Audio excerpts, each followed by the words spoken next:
السلام علیکم ورحمۃ اللہ وبرکاتہ۔ الحمدللہ والصلاة والسلام علی رسول اللہ وعلی آلہ وصحبہ اجمعین، اما بعد۔ تو سورہ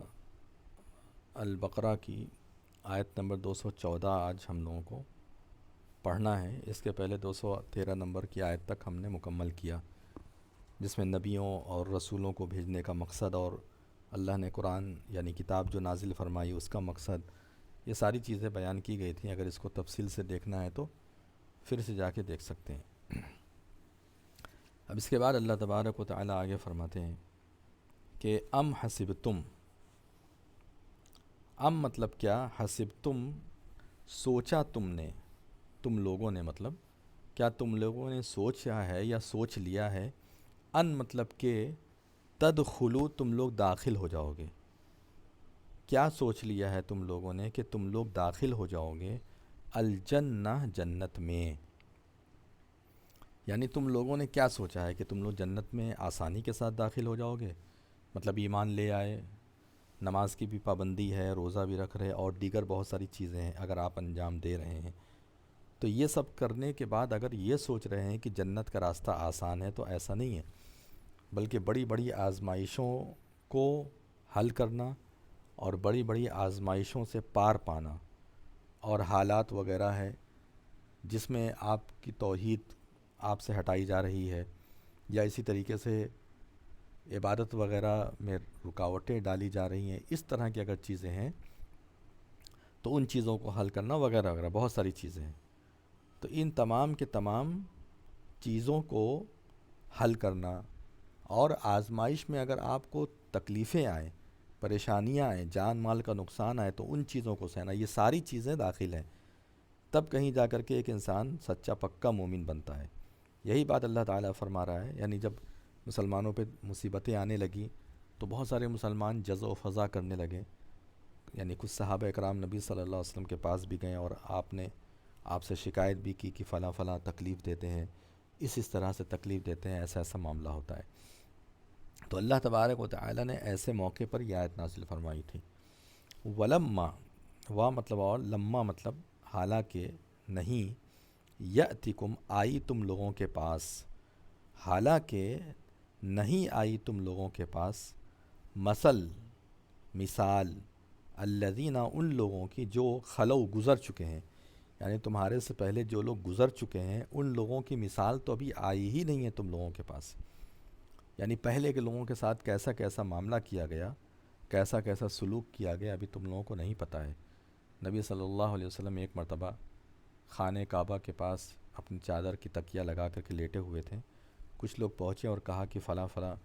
بہت تکلیف دیتے ہیں، اللہ کے رسول صلی اللہ علیہ وسلم اٹھ کر بیٹھ گئے اور کہا کہ تم لوگوں کا ابھی سے یہ حال ہے، جبکہ تم لوگوں سے پہلے کے لوگوں کا حال یہ تھا کہ ان لوگوں کو گرم گرم کنگھے سے، یعنی کنگھا لوہے کا ہوتا تھا، اس کو گرم کر دیا جاتا تھا اور ان کی پیچھے کی جو اسکن ہوتی تھی سب گوشت پوشت پورا نوچ لیا جاتا تھا اور زمین میں دفن کر دیا جاتا تھا گردن تک، اور گردن جو ہے کاٹ دی جاتی تھی، اس قدر تکلیفیں اٹھایا ہے پہلے کے لوگوں نے۔ وَلَمَّا يَأْتِكُمْ مَثَلُ الَّذِينَ خَلَوْا مِن قَبْلِكُمْ، یعنی تم لوگوں کے پاس یعنی تمہارے سے پہلے کے جو لوگ ہیں ان لوگوں کے جیسی تو تکلیف ابھی تک پہنچی ہی نہیں ہے۔ خلو من قبلکم، من مطلب سے قبلکم مطلب تم لوگوں سے پہلے، یعنی تم لوگوں سے پہلے کے جو لوگ تھے ان لوگوں کے جیسا تو ابھی کچھ بھی نہیں پہنچا۔ مستہم البأساء، مستہم پہنچی انہیں، البأساء سختیاں،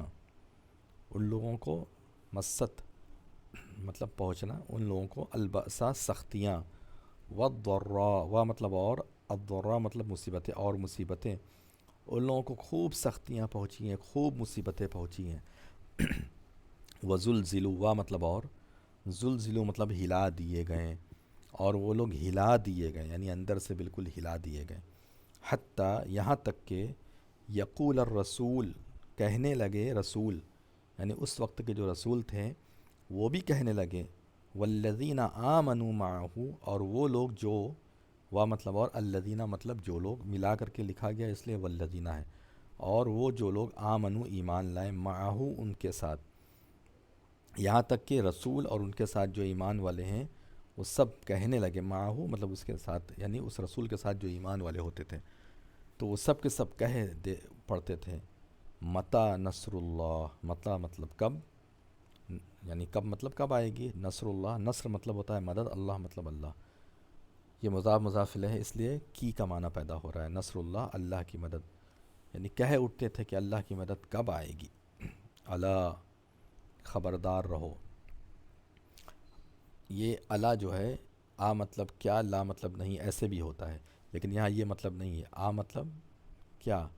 اور لا مطلب نہیں، ٹھیک ہے، تو کیا نہیں یہ مطلب نہیں ہے، اللہ یہ تنبیہ کے لیے یہ لفظ استعمال کیا ہے، خبردار، ان نصر اللہ قریب، ان مطلب بے شک، نصر اللہ اللہ کی مدد، بے شک اللہ تبارک و تعالیٰ کی مدد قریب قریب ہے، یعنی اللہ تعالیٰ کی مدد بہت قریب ہے، آپ گھبرائیے مت، یعنی اس طریقے سے اللہ رب العالمین نے جو مسلمان ہیں ان لوگوں کو بھی نصیحت کی۔ اسی سے ملتی جلتی آیت سورہ عنکبوت کے اندر ہے، اللہ تعالیٰ نے وہاں پر فرمایا کہ احسب الناس ان یترکوا ان یقولوا آمنا وہم لا یفتنون، کیا لوگوں نے یہ سوچ رکھا ہے کہ وہ صرف یہ کہہ دیے کہ ہم ایمان لائیں، ہاں، احسب الناس ان یترکوا، یعنی ان لوگ ایمان لے آئیں بس اتنا کہہ دینے سے ان کو چھوڑ دیا جائے گا، وہم لا یفتنون، اور ان کو آزمایا نہیں جائے گا، کیا یہ سوچ رہے ہیں؟ حالانکہ حقیقت یہ ہے کہ پہلے کے لوگوں کو خوب آزمایا گیا، بہت آزمایا گیا، یہاں تک کہ اللہ تعالیٰ نے جو حق پر تھے، جو سچے پکے مومن تھے ان کو، اور جو سچے پکے مومن نہیں تھے بلکہ منافقین قسم کے تھے ان لوگوں کو بالکل اللہ تعالیٰ نے الگ الگ کر لیا۔ تو اس طرح کی آیتیں قرآن میں کئی جگہ پر ہیں، تو پتہ یہ چلا کہ انسان آزمائشوں میں گھرے گا اور اسے ان آزمائشوں میں ثابت قدم رہنا ہے۔ قرآن میں سورہ بقرہ میں ہی اس کے پہلے وہ آیت گزر چکی ہے کہ اللہ تعالیٰ نے فرمایا کہ وَلَنَبْلُوَنَّكُمْ بِشَيْءٍ مِّنَ الْخَوْفِ وَالْجُوعِ وَنَقْصٍ مِّنَ الْأَمْوَالِ وَالْأَنفُسِ وَالثَّمَرَاتِ، کہ اللہ تبارک و تعالیٰ ضرور بضرور تم لوگوں کو آزمائے گا، خوف کے ذریعے سے، جو بھوک کے ذریعے سے، ونقص من الاموال مال کی کمی سے، والانفس والثمرات اور تمہاری جان سے، اور اسی طریقے سے جو کھانے پینے کے سامان ہے اس سے، ان ساری کی ساری چیزوں سے اللہ تعالیٰ تم لوگوں کو خوب آزمائے گا، وبشر الصابرین، اور صبر کرنے والوں کو خوشخبری دے دیجئے۔ تو یہ بھی آپ پہلے آیتوں میں دیکھ سکتے ہیں یہ چیزیں۔ اس کے بعد اللہ تبارک و تعالیٰ آگے کی آیت میں فرماتے ہیں یسألونک ماذا ینفقون، یسألونک، وہ لوگ سوال کرتے ہیں آپ سے، یعنی سوال پوچھتے ہیں، ماذا مطلب کیا کچھ، ینفقون وہ خرچ کریں،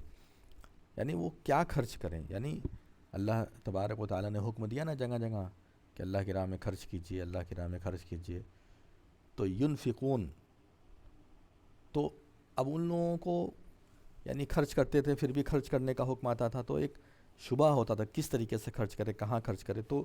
کچھ لازمی جو خرچ ہے جیسے زکوٰۃ کی شکل میں ہے اس کا حکم الگ ہے،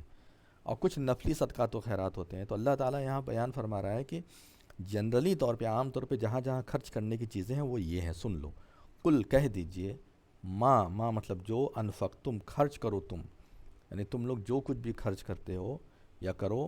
من خیر مال میں سے، کہہ دیجئے کہ جو کچھ بھی خرچ کرو تم لوگ مال میں سے، فلیلوالدین، فا مطلب پس، للوالدین مطلب والدین کے لیے، وہ کس کے لیے ہے، والدین کے لیے، آپ کہہ دیجئے کہ جو کچھ بھی تم لوگ خرچ کرو وہ کس کے لیے، والدین کے لیے، یہ والدین کے لیے زکوٰۃ وغیرہ تو ہو نہیں سکتی، اس میں سب طرح کے لوگ ہیں، جس میں نفلی صدقات و خیرات بھی ہے اور آپ کے اوپر ذمہ داری کے اعتبار سے بھی ہے، دونوں طرح سے۔ اب جیسے نفلی صدقات و خیرات کیا ہے، جیسے مسکین کو دینا، اپنی صبری آگے آ رہا ہے، لیکن والدین کو کوئی آدمی زکوٰۃ یا صدقہ تو دے نہیں سکتا، وہ تو ذمہ داری ہے، تو یہ آپ جو ہے خرچ کیجئے ہر اعتبار سے، فلیل والدین والاقربین، اور قرابت داروں کو، تو والدین کے لیے ہے اور قرابت داروں کے لیے ہے، والیتامہ اور یتیموں کو، اور والمساکین، مسکین کی جمع ہے مساکین، اور مساکین یعنی مسکینوں کو، تو جو کچھ بھی آپ خرچ کرتے ہیں اپنے مال میں سے والدین کے لیے ہے، قرابت داروں کے لیے ہے، یتیموں کے لیے ہے، مسکینوں کے لیے ہے، وابن السبیل اور مسافر کے لیے ہے، یعنی مسافر جو لوگ ہوتے ہیں ان لوگوں کے لیے۔ مسافر بھی دیکھیے کبھی کبھی بہت سارے مسافر مالدار ہوتے ہیں، لیکن کبھی کبھی ایسا ہوتا ہے کہ ان کے پاس سفر میں کچھ نہیں ہے، خرچ ہو گیا یا کسی وجہ سے کچھ چوری وغیرہ ہو گئی، تو اللہ تعالیٰ نے مسافروں کے لیے بھی زکوٰۃ کا راستہ کھولا ہوا ہے۔ زکوٰۃ کی جو آیت ہے وہ سورہ توبہ میں آیت نمبر 100 میں آپ کو مل جائے گا۔ تو اور اس میں آپ زکوٰۃ بھی خرچ کر سکتے ہیں اور نفلی صدقہ بھی اگر آپ کرنا چاہیں تو کر سکتے ہیں۔ وما تفعلوا من خیر، اور جو کچھ بھی تفعلوا تم لوگ کرو گے، من خیر نیکی میں سے تم لوگ جو کچھ بھی کرو گے، فإن اللہ بہ علیم، تو بے شک، فا مطلب پس یا تو، ان بے شک، تو بے شک،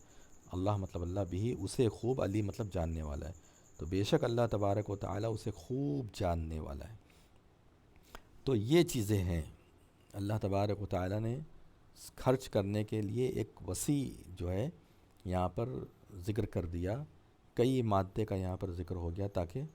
یہ سمجھ میں آ جائے کہ کن کن پر اور کہاں کہاں کیسے کیسے خرچ کیا جا سکتا ہے اور کیا جانا چاہیے۔ تو بار بار لوگ سوال پوچھتے تھے کیسے خرچ کریں، کہاں خرچ کریں، کیا خرچ کریں، تو اللہ تعالیٰ نے یہ آیت نازل کر کے فرما دی کہ بھائی ان جگہوں پر تم لوگ خرچ کرو، ان جگہوں پر تم لوگ، اور جو کچھ بھی تم لوگ کرو گے اگر وہ ریا دکھاوے کے لیے کر رہے ہو تو اللہ تعالیٰ جانتا ہے، اسی لیے فرما دیا آخری میں کہ وما تفعلوا من خیر فإن اللہ بہ علیم، تم لوگ خیر میں سے، نیکی میں سے جو کچھ بھی کرو گے تو بے شک اللہ تبارک و تعالیٰ اس چیز کو جانتا ہے۔ تو یہ چیزیں ہیں جس کا ہم نے آپ کے سامنے ذکر کیا۔ تو اخلاص کے ساتھ یہ جتنے بھی خرچ ہوں کس کے ساتھ ہوں، اخلاص کے ساتھ، ایک اللہ کو خوش کرنے کے لیے، راضی کرنے کے لیے ہونے چاہیے، ٹھیک ہے۔ اخلاص شرط ہے، بغیر اخلاص کے اگر ہم کچھ بھی کریں گے تو ظاہر سی بات ہے کہ وہ قبول نہیں ہوگا۔ اگر ہمارے اندر دکھاوا ہے کسی دوسرے کو خوش کرنے کے لیے یا اس طرح کے لیے اگر ایسا کچھ کر رہے ہیں تو ایسی صورت میں اس کا کوئی فائدہ نہیں ہے۔ تو ہمیں اخلاص کے ساتھ کام کرنا چاہیے، اور اللہ تعالی ہماری نیکیوں کو دیکھ رہا ہے اور اسی کے حساب سے اللہ تعالی ہم لوگوں کو بدلہ دے گا۔ اللہ تبارک و تعالی ہم لوگوں کو کہنے سننے سے زیادہ عمل کرنے کی توفیق عطا فرمائے۔ آمین یا رب العالمین، وآخر دعوانا ان الحمد للہ رب العالمین۔ السلام علیکم ورحمۃ اللہ وبرکاتہ۔